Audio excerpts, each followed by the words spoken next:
السلام علیکم دوستو، ایڈوکیٹ حسن بلوچ فرام کراچی۔ آج ہم بات کریں گے گفٹ ڈیڈ کے بارے میں کہ گفٹ ڈیڈ کیا ریووک ہو سکتی ہے، کینسل ہو سکتی ہے اگر ہم اس کو رجسٹر بھی کروائیں، سارے ڈاکومنٹیشن ہو، سارے وٹنسز، سب کچھ اکارڈنگ ٹو لا جیسے ہوتا ہے بالکل اسی طرح کروائیں تو بھی کیا پھر بھی کورٹ ریووک کر سکتی ہے؟ تو دیکھیں، اس میں کافی سینیریو ایسے ہیں جن میں یہ گفٹ ڈیڈ ریووک ہوئی ہے، کورٹ نے اس کو کینسل کیا ہے۔ آج ہم اس پہ تھوڑا سا بریفلی بات کریں گے کہ وہ کون کون سی کنڈیشنز ہیں جس پر یہ گفٹ ڈیڈ ریووک ہو سکتی ہیں۔ سب سے پہلے تو آئیے کہ ہم بات کرتے ہیں کہ گفٹ کے کیا کیا انگریڈینٹس ہیں جن کو پورا ہونا چاہیے، جن کو فالو کرنا چاہیے۔ تین میجر انگریڈینٹس ہیں: offer, acceptance and position, hand over کرنا۔ سب کو پتہ ہے کہ آفر، ایکسیپٹینس، ڈونر ڈونی جو بھی ہوتے ہیں، اس کے بعد پھر وہ جو پراپرٹی ہے فزیکلی ہینڈ اوور کرنا ود ڈاکومنٹیشن۔ تو کافی دفعہ ایسا ہوتا ہے کہ اسی گھر میں ڈونر بھی خود پوزیشن ہولڈر ہوتا ہے، ڈونی بھی پوزیشن ہولڈر ہوتا ہے، اور اس کے بعد وقت گزرتا جاتا ہے، ایک لیگل ہیئر کے نام پہ وہ پراپرٹی ٹرانسفر کی جاتی ہے تو دوسرا لیگل ہیئر اس کو چیلنج کرتا ہے، اور اس کا دعویٰ یہ ہوتا ہے کہ گفٹ ابھی تک انکمپلیٹ ہے، ان کے انگریڈینٹس پورے نہیں ہوئے، ابھی تک پراپرٹی میں ڈونر خود پوزیشن ہولڈر ہے، اس نے ڈونی کو پراپرٹی ہینڈ اوور نہیں کی،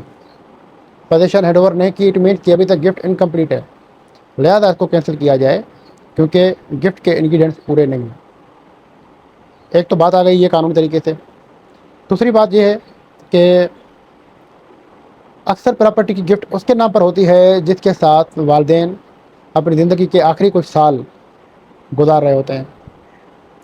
تو ان کنڈیشنز میں ایک ڈاؤٹ کریٹ ہوتا ہے دوسرے بھائیوں بہنوں کو کہ آخر ایسا کیا اس بھائی نے یا اس بہن نے کر دیا کہ ہمارے والد صاحب نے یا ہماری والدہ نے ساری کی ساری پراپرٹی اس کو گفٹ کر دی، جبکہ انسان آخری زندگی کے کچھ سالوں میں اکثر نیچرل ڈیتھ کے حساب سے بیماری بھی ہوتی ہے، طبیعت ناساز ہوتی ہے، بندہ انساؤنڈ مائنڈ ہوتا ہے، کوئی ڈیسیشن لینے کی مطلب ایک سینس میں نہیں ہوتا، اور ایسی سچویشن میں اگر کوئی پراپرٹی کسی کو گفٹ کر دے یا سیل کر دے تو جب بندہ ایک مرنے کی حالت میں ہے، اس کو پیسوں کی کیا ضرورت، وہ پیسے کیا کرے گا؟ تو یہ ایسی ڈاؤٹ فل کوشچنس ہیں جس کی وجہ سے جو دوسرے لیگل ایئرس ہیں جن کا رائٹ آف انہیریٹنس ڈپرائیو ہو رہا ہوتا ہے تو وہ کورٹ میں اس ڈاکومنٹ کو چیلنج کرتے ہیں، اور ان کا ایلیگیشن یہ ہوتا ہے کہ یہ پراپرٹی فراڈولینٹلی گھر میں ہی سب اسٹار کو بلا کے انگوٹھے لگا کے ٹرانسفر کروائی گئی ہے وداؤٹ کنسینٹ آف اور ٹائٹل ہولڈر جو اصل مالک تھا اس کے علم میں یہ بات نہیں تھی، کیونکہ اس کو پتہ ہی نہیں تھا، فراڈ ہوا تھا۔ اب ڈیتھ کے بعد جب یہ لیگل ایئرس آپس میں ان کا ایک کلیش ہوتا ہے، ڈسپیوٹ ہوتا ہے، لیٹیگیشن کی طرف معاملہ جاتا ہے، تو پھر کورٹ ہر چیز کو دیکھتی ہے کہ کیسے ہوا، کب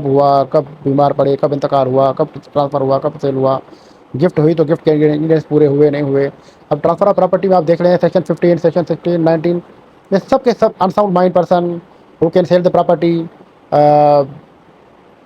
بہت ساری چیزیں ایسی ہیں کہ آپ کو کس کس کنڈیشن میں آپ پراپرٹی سیل کریں بھی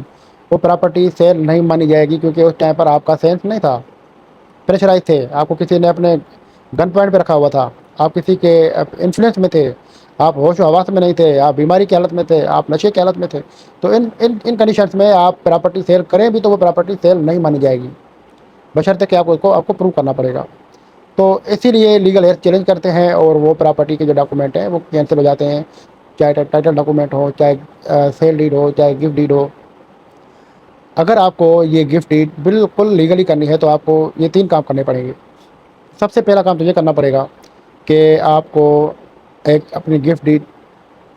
رجسٹر کروانی پڑے گی بالکل اکارڈنگ ٹو لا۔ اس کے بعد اس میں آپ جیسے ہی گفٹ ڈیڈ کے ڈاکومنٹ میں خود لکھا ہوتا ہے آپ نے کہ میں نے پوزیشن ہینڈ اوور کر دی ہے، تو جیسے آپ نے ڈاکومنٹ میں لکھا ہوتا ہے تو آپ کو پوزیشن ہینڈ اوور کر دینی چاہیے، وہ گھر چھوڑ دینا چاہیے آپ کو، وہ ڈونی کا ہو گیا، آپ ان کے حوالے کر دیں، وہ اپنے نام پہ بل ٹرانسفر کروائے، وہ اپنے بل خود پے کرے، وہ اپنی ساری چیزیں یوٹیلیٹیز کو خود دیکھے، پوزیشن اس کے پاس ہو، ڈاکومنٹس اس کے پاس ہوں، پھر یہ گفٹ کوئی بھی چیلنج نہیں کر سکتا۔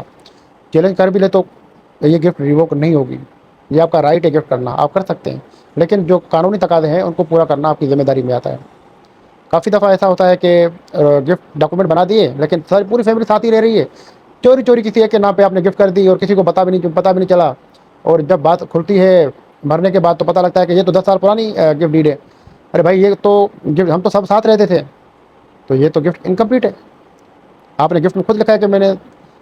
پوزیشن ہینڈ اوور کر دی اور اب اس کے حوالے ہے پوزیشن, تو کیسے ہوئی؟ نہ تو بجلی کے بل آپ نے چینج کروائے, نہ تو آپ نے خود گھر چھوڑا, نہ تو کسی اور نے چھوڑا, سب ساتھ رہتے ہیں. تو یہ چیزیں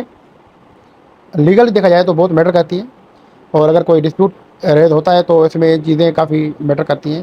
اور اگر آپ کو فردر کچھ گفٹ ڈیڈ کے بارے میں یا ان چیزوں کے بارے میں انفارمیشن چاہیے تو آپ وداؤٹ اینی ہیزیٹیشن کنسلٹیشن بک کروا سکتے ہیں. میرا نمبر آپ کو اسکرین پہ شو ہو رہا ہے. تھینک یو سو مچ. اللہ حافظ.